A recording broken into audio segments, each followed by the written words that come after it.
заключает первое отделение концерта Батма Камбажап.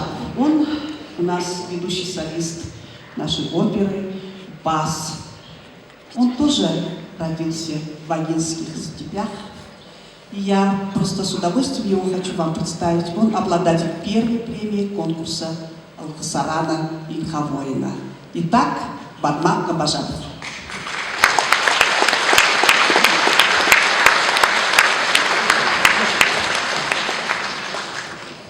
Он сейчас поет очень сложную арию, но вы уж его поддержите.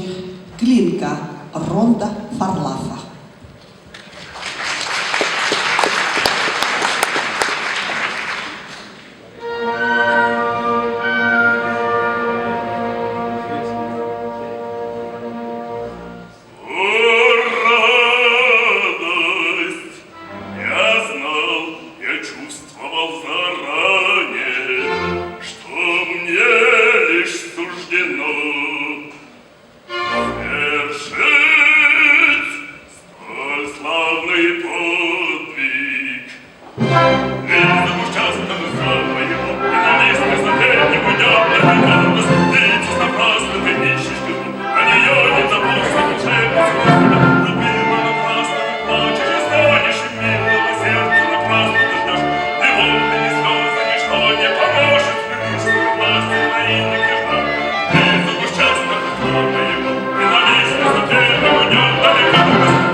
Пушает, надо вместе